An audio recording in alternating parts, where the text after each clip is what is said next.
Hello and welcome to Healing from Within.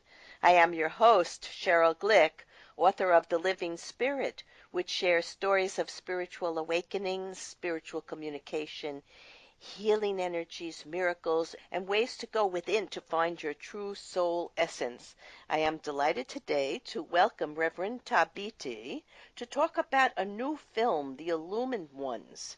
Reverend Thabiti has been a former guest on Healing from Within to discuss his book, All About You, and The Time Map. That show can be heard on my website, SherylGlick.com, by going to my radio page and going to May 2015 entries. Reverend Thabiti is the author of the books All About You and The Secret Wisdom of the Ages, and he is the CEO at thepower.com, located in Las Vegas, Nevada, and is best known as the inventor of the personal time map system. Hello, Reverend Thabiti, and thank you for joining me again. Hey, Sheryl. Hey, sweetheart. You are so vibrant and so radiant. Just a joy to be in your presence, to be truthful. Thank you so much, and thank you for that wonderful compliment. And your voice expresses your deep inner soul essence also with much reverence and love. So thank you very much. As listeners from Healing from Within know, my guests and I share our illuminating, interesting metaphysical stories of personal encounters with higher energy, different life forms, and the divine to know ourselves as both physical and spiritual beings. And without acknowledging the totality of our human and divine potential, we are going to miss out on developing the spiritual gifts of intuition and love that can transform life as we know it. In today's episode, we will explore the angelic realm and how it is the hope of all the people connected to this beautiful film documentary to examine personal stories of encounters with angels. How did you get involved in a project on angels, Reverend Thabiti? What are your personal goals for an audience you would like to reach to experience this? And how can it serve life at this challenging time in human history? Well, I happen to be personal friends with the director of the movie, whom I met in some of the spiritual circles here in Las Vegas maybe 8 or 9 years ago. And she invited me to participate in this film that she's putting together called The Illumined Ones. And the website for that, so that I don't want to forget, is simply theangelfilm.com. Those 3 words, theangelfilm.com. And what it has become is it's a full feature film. It's a documentary. It's available now. It's out now, and there's a variety of experts in so many different areas and categories that revolve around the subject of angels. And so what I say in the movie is I explained that we have developed what are called brain editors. And what brain editors do is brain editors prevent us from seeing what's right there in front of you. See, what happens is we really have it when we're kids. You know, like when we're kids and, you know, you turn the light off, and when we're in the dark, it's like we're able to see a lot of things that are actually present. And what happens is you know, we scream out to our parents, "Mommy, Daddy, you know, there's something's going on here," and they turn on the light and nobody sees anything. And then we are basically told, look, you know, you don't see anything, even though you actually really do. But because you're learning everything from your parents and your environment, we develop these brain editors. So yes, there was a hypnotherapist who demonstrated an experiment that will complete the point, which is it was a birthday party for a guy, and there were maybe 30 people there, and the hypnotherapist hypnotized the guy whose birthday it was, and what he did was while he was under hypnosis, had him sit down and hypnotized him that his daughter was not at this event at all. So then what he did was, while he was under hypnosis, he put the daughter standing right in front of where he's sitting. And then he, snapped his finger and said, "Now, do you see your daughter anywhere in the room?" And he says, "No, I don't see her." And she's standing right in front of him. Yeah. Okay, then what the hypnotherapist did was he went behind the daughter and said, "Can you see what it says on my watch?" And he saw what it says on his watch. You see, thus proving it was an experiment to prove the presence of what we call brain editors, which once again prevents us from seeing what's there, that's right in front of us. You see, another thing that I was going to say about that was that, and I mentioned it also in the movie about how coming from the spiritual training that I had, we were taught to never doubt someone else's experience, meaning that who am I to say that you didn't talk to an angel?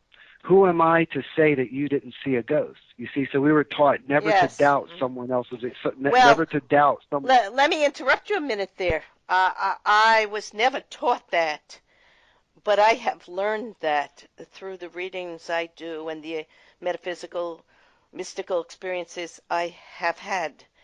There is more to heaven and earth than we can ever know, and everyone's reality is different. So if I see something in a reading that seems a little strange to me, I don't judge it. I just give it as I see it. And one time I had a woman who came to me who said no one could read her. She had been to other mediums, and she said she was from a different life form system. And I said, well, let me try. What do we have to lose? And in the reading, I sensed a being that was strange looking. And I said to her, this is what I am seeing. And she said to me, well, that's one of my guides. And that, for her, was such a wonderful validation that another person could read her. Because I guess she was feeling bad that she was a little different than some of the other people. So anyhow, yeah, I understand. And many, many of the people who have been on the show have said something along the lines of what you're saying, that we come in with a great awareness of the universe, different life forms, different ways of thinking, and slowly we're socialized and we're chastised and we're told different ways to think, and we lose this gift of intuition and spiritual connection. It's there for all of us, child or adult. And when we tap into this energy, we're actually free of a lot of the suffering and misery of a physical life. You're well aware of that, I know. But let's go on to talk about Crystal Dawn. That's the director. And she was struggling with her own determination about whether she should reveal some of the things that would be revealed in this film. What was she struggling with? Well, all of that is actually in the movie itself, and I'd hate to kind of give too much away, except to say that what she's done is not only in other words, it tells the story on how this all happened, but in summary, at least the way it's put, is that the appearance of this movie at this time is actually the angelic realm is using the movie as as the medium to reach as many people as possible during this heaven, during this human evolutionary place where we are now. There are all types of evolutionary triggers that have been set into motion, and we're seeing a lot of truth and light that's being revealed where and some may see the world as going to hell in a handbasket, but that's just not what's true. What's true is that because we're evolving at a faster pace and our planet is vibrating at a higher frequency, means that we're attracting more truth and light. And so what we're seeing is not the world going to hell in a handbasket. What we're seeing is all of this stuff that's been hiding in the shadows, that's been right in front of us again, but we didn't see it. In fact, I bet on your show that there's been numerous guests, people who have had epiphanies, people who had enlightenment shifts and everything, and sure. that the consensus with all of them is it was right in front of me, or it was right under my nose, or it was within me the whole time. You see, but what happened was we become conscious. Like if you're standing next to a little boy and the little boy's tapping you on the side of the leg saying, ma'am, you're stepping on my foot, you're stepping on my foot. Within a split second and before you could blink an eye, okay, not only have you removed your foot, but you probably picked the kid up and show him some affection and put him down. You see, but what happened in that split second was you became conscious of what you weren't aware of. This is what's taking place, and it's in front of you, but you don't see it. You don't even know that it's happening. It's not there. So basically, Sheryl, what you are, in my opinion, is you're that little boy. You see, tapping on the side of the leg, saying, "Hey, look at what you're not conscious of." You see, and then what happens is a shift takes place, which is only simply your true self. Yes. Because remember, your true self would never step on the little kid's foot. Right. You see, but what we do actually is we step on our own foot, but we're not conscious of it. I'll give you an example. When someone says, for example, to this powerful, friendly universe, when they say, "I need money," then the friendly universe, by its own law, has to always say yes to anything we affirm because of the as ye sow, so shall ye reap law. So what happens is when someone says, "I need money," then their experiences continue to be everywhere they go. There's not enough money. They always need money. You see, and what's causing this is when someone says to this friendly, powerful universe that we interact with in every way at every time, when we say, "I need money," and it says, "Yes, you do," it's because our subconscious or our soul is hearing us say, "I lack money." You see, so when you sow the seeds of lack within the soil of your soul, then you're in front of a universe that cannot violate its own law. You see, and this is what's causing it. But once again, if we're not conscious of it, if we're not aware of it, you see, and so that's the whole divine assignment around what's happening now and what your show is about. You see, is you're participating in this great this great aha revelation this that's happening. Spiritual evolution, this evolution, whatever we want to call it. Yes, it's happening, and it is about awareness and higher consciousness. And you cannot proceed unless you know who you are, a spiritual being having a physical life. And that's part of the problem. People are so involved in materialism and thinking that they can control other people and make the changes that they want. But we cannot control anything but our own growth and positive interaction with ourselves and with others.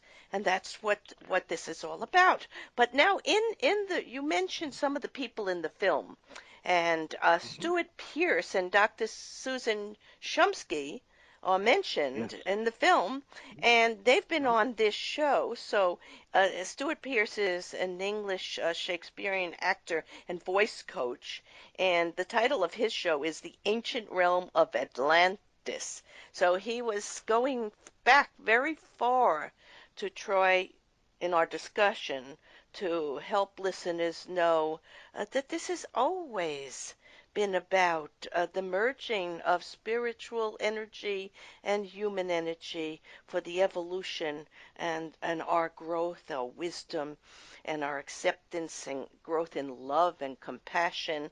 And his show can be heard if you go back to my website to November 18, 2013. It was a wonderful show.